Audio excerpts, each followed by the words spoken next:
Welcome to this workshop on model-based wireless control using a Smith predictor. In this video, we'll show the solution to the workshop presented in Chapter 8 of the book Wireless Control Foundation. In this workshop, we'll be doing an exercise to demonstrate the control that can be achieved by combining the Smith predictor with the PID with a wireless measurement and then comparing that to what can be achieved by a PID using a wired input. An initial part of our exercise will look at the module that is used to implement the Smith predictor and the wireless communication and process simulation. We'll then initialize our performance index used to measure performance and introduce a set point change in both the wired and wireless control. We'll then examine the integral of absolute error and number of communications used in wireless and wired control. We'll then reinitialize our performance index and introduce a disturbance in both the wired and wireless control and observe the control response to that disturbance. We'll then look at the integral of absolute error and number of communications used in both wired and wireless control. Here we see the module that will be used in this exercise, and the upper part is the wireless control. In this, we're simulating the wireless communication. That wireless communicated value as well as the valve position is used by the Smith predictor to predict what the measurement value is. That predicted value then is used by the PID in adjusting the wired valve. In the lower portion of our module, we see that we have a wired input and a regular PID adjusting a wired output. For both the wired and wireless control, we're simulating an identical process. And so as you can see here, we have two processes, one for wired, one for wireless. They have exactly the same gain, time constant, and dead time. We can also introduce a disturbance into both processes at exactly the same time. This allows us to compare then the response. The wireless communication we're simulating is windowed communication with a deadband of 1, a period of update of 8, and a default time of 16. The composite that we're using to create the Smith predictor normally uses the valve position and the user entered gain and time constant to predict the value of the measurement. When we get a new measurement update, we compare then the difference between the predicted value and the actual value, measured value. That difference is then used to update the model that is used in our prediction. Smith predictor can be implemented in most DCSs using the calculation blocks that are available within that control system. So it's possible to implement that on most control systems today.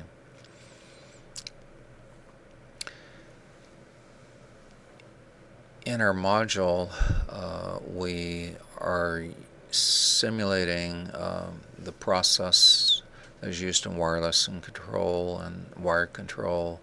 As you can see here, the dead time is 2, gain is 1, and time constant is 6. The tuning of our PID is based upon the process dynamics and gain. In this case, the gain of our controller is 1, and the reset is 8, which is the response time of our process, 8 seconds. So both PIDs are tuned identical in this for both wired and wireless control. Here we see our module running online with a set point of 50, and you notice that both the wired and wireless control are at set point and are at steady state operation. So to demonstrate the control, we'll first initialize our performance calculation. That's what we're doing here, to a value of 0, and then we're going to introduce a set point change in both the wired and wireless control. When we introduce a set point change, we notice that both the wired and wireless control immediately take action in terms of changing the valve, and in response, our simulated processes then start to reflect that change in the simulated measurement. We can better see that by looking at a trend. Here we introduced our set point change, and you notice a nice smooth measurement value here is our wired measurement. The stepwise change measurement is our wireless measurement. The valve position, though, you notice in terms of the wired and wireless, are both very smoothly adjusted. That's because the wireless control is based upon our predicted value. Now we're going to change our set point in the opposite direction here and observe the response. When we change the set point in the opposite direction, again we notice that we get an immediate change in valve position. Then as the process starts to respond, we notice that the valve continues to be adjusted to get us to set point.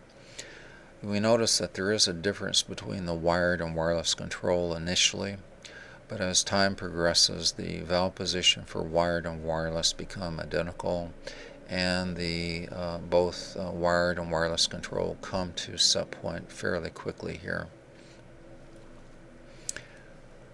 So if we look then at the performance index that was calculated during this time when we were making set point changes, we do notice that there's a difference in the actual control performance.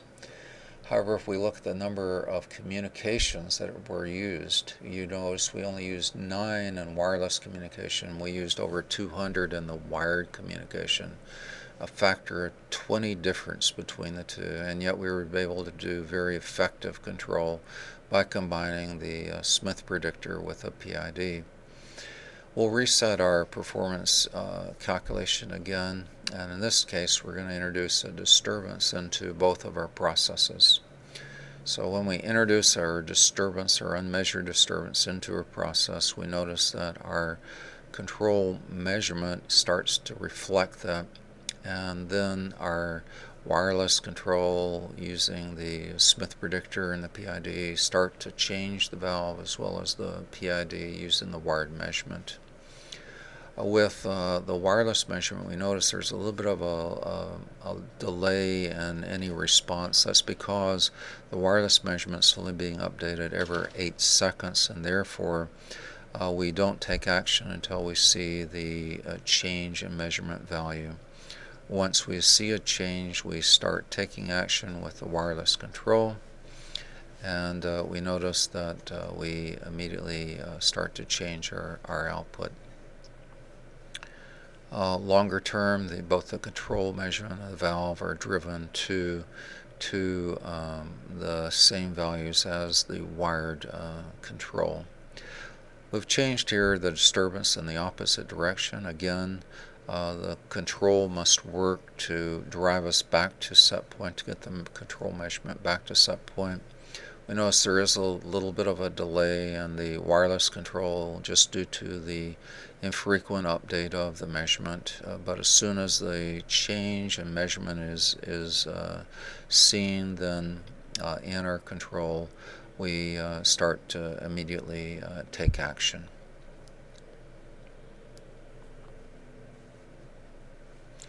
Over time, then, the valve position that we achieve with the wireless control is the same as with the wired. In both cases, we come to set point in both the set point change as well as disturbance change.